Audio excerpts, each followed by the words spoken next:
Okay बेटा, next very important part of transformer. Transformer अगर आता है तो बेटे उसके जो नेक्स्ट जो पार्ट्स होते हैं उसके जो जिसके ऊपर कंसेप्चुअल क्वेश्चन आते हैं, जैसे अगर आपको ये क्वेश्चन 5 नंबर में आया तो ये कैसे, ये पूरा जो क्वेश्चन है वो कैसे आएगा, एक तो प्रिंसिपल कंस्ट्रक्शन वर्किंग प्लस एक न्यूमेरिकल दे सकते हैं, प्लस वो उसके बारे में कुछ और चीजें कंसेप्चुअली पूछ सकते हैं। तो उनमें एक पार्ट है लॉसेस इन ट्रांसफॉर्मर या energy losses in transformer. Clear है बेटा? तो पहला जो लॉस है बेटा, very important loss, copper loss. First loss is copper loss. Now what is copper loss? अब कॉपर लॉस क्या है बेटा? ये जो तारे हैं, ये जो कॉइल है, ये जो कॉइलिंग कर रखी है बेटा, ये किसकी है? कॉपर की है। ठीक है, अब जब कॉपर वायर में करंट चलेगा तो क्या होगा बेटा? हीट प्रोड्यूस होगी, H = I²R, है ना? अब देखो ये कॉपर की वायर है, आप किसी घटिया मटेरियल की अगर आपने यूज करी, जैसे लेस कंडक्टिंग मटेरियल की यूज करी, तो क्या होगा? उसका रेजिस्टेंस बहुत ज्यादा होगा। अगर रेजिस्टेंस ज्यादा तो हीट लॉसेस क्या होंगे? बहुत ज्यादा हो जाएंगे। इसलिए हमने यूज कॉपर। बट कॉपर में भी क्या होगा? कॉपर में भी when current flows in the copper wire there will be some heat and that heat will be lost. Clear? It means copper losses क्या होते हैं बेटा? The losses या heat losses भी कह सकते हो, heat losses in the copper wire which are primary and secondary. It means कि whenever there is a current in the primary and secondary there will be some energy losses in the form of heat in the copper coiling. Clear? अब इसको कम करने का तरीका क्या है? इसको हम बेटे कम ज्यादा तो नहीं कर सकते, बट हाँ थोड़ा तो कर सकते हैं। तो क्या तरीका है? If you want energy losses to be less, heat losses to be less, R को क्या कर दो? डिक्रीज करो। अब आर को डिक्रीज करने का क्या तरीका है? कि एरिया वायर को मोटा कर दो। बेटा आर का फॉर्मूला आपको पता होगा, R = रो L/A। अब रो तो हमने चुन लिया, रो क्या होती है? रेजिस्टिविटी, वो तो चुन ली, वो तो बेस्ट मटेरियल हमारे पास था जो हमने चुन लिया कि वो कॉपर होना चाहिए। एल क्या है? एल भी चुन ली कि आपने स्टेप अप करना है, स्टेप डाउन करना है, उसी के अकॉर्डिंग आपने लेंथ चुनी, उसी के अकॉर्डिंग आपने कॉलिंग उसकी टर्न्स कर दी। किस पे फर्क पड़ सकता है? हीट लॉस को कम करने से हम एरिया को चेंज कर सकते हैं, मोटी वायर या पतली वायर का यूज कर सकते हैं। ठीक है, तो if you increase the area, मतलब when you use thick wires then the copper loss can be decrease. Clear है? अच्छा, ये भी हो सकता है, देखो कॉपर लॉस जो है वो आई पे भी डिपेंड करता है। तो करंट अगर ज्यादा होगा तो कॉपर लॉस ज्यादा होगा। तो आप देखो स्टेप अप वोल्टेज होती थी, जब हम स्टेप अप करते थे, यहाँ पे जैसे किया हुआ है, तो यहाँ पे करंट कम हो जाता है, यहाँ पे करंट ज्यादा। तो अब बताओ मेरे को ज्यादा जरूरत कहाँ है मोटी वायर का यूज करना, यहाँ या यहाँ? इस बात को ध्यान से समझो, ये कंसेप्चुअली कंपटीशन में क्वेश्चन पूछा जा सकता है। क्या है कि मैंने वायर को मोटा करना, क्या दोनों को मोटा करना, तो मेरा पैसा ज्यादा लगेगा बेटा, थिक वायर कॉस्टली आएगी। तो मुझे क्या करना चाहिए? जहां पे मेरे को जरूरत ज्यादा है वहां करना चाहिए। अब स्टेप अप ट्रांसफार्मर में क्या होता है? तो voltage in the output increases. तो जब वोल्टेज बढ़ती है तो करंट क्या हो जाता है? कम हो जाता है। पर यहाँ पे करंट क्या होगा? इसके कंपैरिजन में ज्यादा। तो करंट ज्यादा तो हीट लॉस भी ज्यादा। इसका ये मीनिंग हुआ कि here we should use thick copper wires. Clear? Okay, the second part, second loss is number 2 is iron loss. Now what do you mean by iron loss? First is copper loss, second is iron loss. अब iron loss क्या होता है बेटा? iron loss बहुत important है। अब देखो ये जो मैंने कोर बना रखी है, किसकी है? सॉफ्ट आयरन की। अगर ये सॉफ्ट आयरन का एक मोटा टुकड़ा होगा, ऐसे एक थिक पीस होगा, ऐसे एक मोटा टुकड़ा होगा, ठीक है? जैसे ये देखो ये पतली सी स्ट्रिप्स है, इसकी बजाय एक मोटा टुकड़ा होगा तो क्या होता बेटा? ये भी EMI चैप्टर।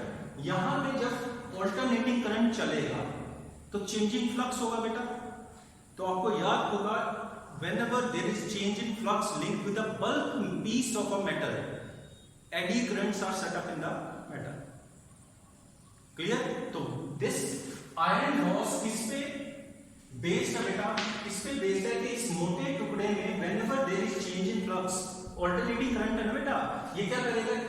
फ्लक्स जो B है उसको बढ़ाएगा, फिर कम करेगा, फिर ऑपोजिट डायरेक्शन में चेंज करेगा। तो इसका मतलब चेंजिंग फ्लक्स होगा, वो फ्लक्स इसमें से गुजरना ना, इसमें से पास करना है। तो चेंजिंग फ्लक्स क्या सेटअप कर देगा? इस आयरन की कोर में क्या सेटअप कर देगा? एडी करंट्स को सेटअप कर देगा। And these eddy currents are very strong eddy currents. If this piece is bulk piece, मोटा टुकड़ा, ठीक, तो वो एडी करंट्स इतनी हीट पैदा करेंगे, ये कॉइल्स को क्या कर सकते हैं? बर्न कर सकते हैं, डैमेज कर सकते हैं परमानेंटली। तो उसको कम करने का तरीका क्या है? क्या करो? जैसे शुरू में मैंने बताया कि इस कोर को स्लाइस कर दो, पतली पतली शीट्स में काट दो। Again look at these sheets बेटा, ये पतली पतली, मोटा टुकड़ा ना होके ये पतली पतली शीट्स है, ठीक है? जैसे आप ब्रेड को स्लाइस करते हो, अब उन शीट्स को क्या कर दो? आपस में प्लेस कर दो पैरेलल टू ईच अदर और उसको जोड़ दो। एक चीज और करनी है उसमें, वो क्या? उन शीट्स को लैमिनेट करो। लैमिनेशन आपको पता होगा। लैमिनेशन यहाँ पे आप क्या कर सकते हो? किसी ऐसे इंसुलेटिंग मटेरियल के अंदर, लिक्विड के अंदर उसे उन शीट्स को डुबो दो, ठीक है? उससे क्या होगा? उनके बीच, उनके ऊपर एक उस इंसुलेशन लिक्विड की क्या होगी? एक लेयर डेवलप हो जाएगी। और जब आप उनको आपस में कनेक्ट करोगे बेटा, तो क्या होगा? एक मेटल पीस का, एक मेटल शीट का जो एडी करंट है वो दूसरे में ट्रांसफर नहीं होगा, जिससे क्या होगा कि magnitude of eddy current decreases. तो how we can decrease the eddy current बेटे? फर्स्ट इज आयरन लॉस होता क्या है? आयरन लॉस होता क्या है? the loss of energy, loss of heat energy in the form of due to the eddy currents, loss of heat energy due to the eddy currents which are set up in the iron core. Clear? Now how to decrease? In place of thick piece of iron core, we must use thin pieces, thin sheets of iron core. Clear? And also they must be coated with an insulating material, so that the eddy current set up in one sheet must not transfer into the other, and in this way we can decrease the magnitude of eddy current as well as the energy losses. Clear beta? Now the third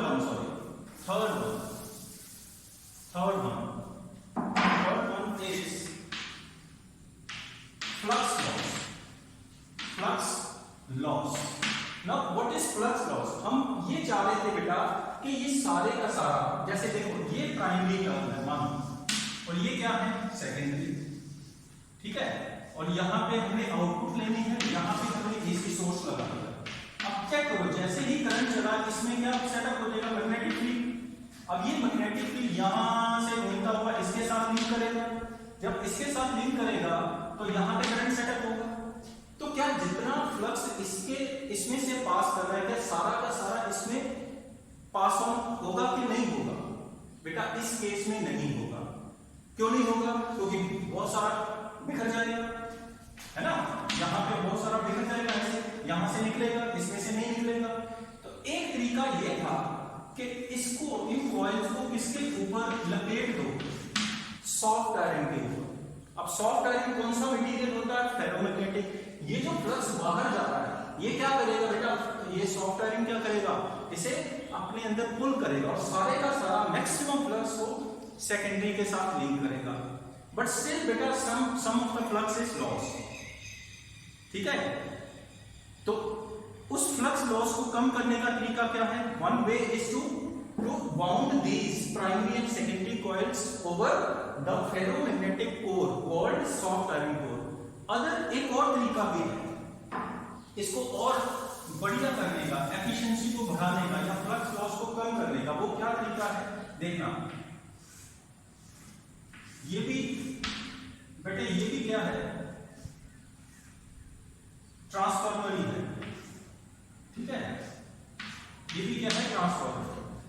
पर ये shell type transformer होता है, ठीक ठीक है, तो यहाँ पे हम क्या कर सकते हैं, यहाँ पे प्राइमरी टर्म और यहाँ पे क्या कर सकते हैं, सेकेंडरी टर्म। ठीक है, तो इनको क्या कर दिया गया, कोएक्सियल कर दिया गया।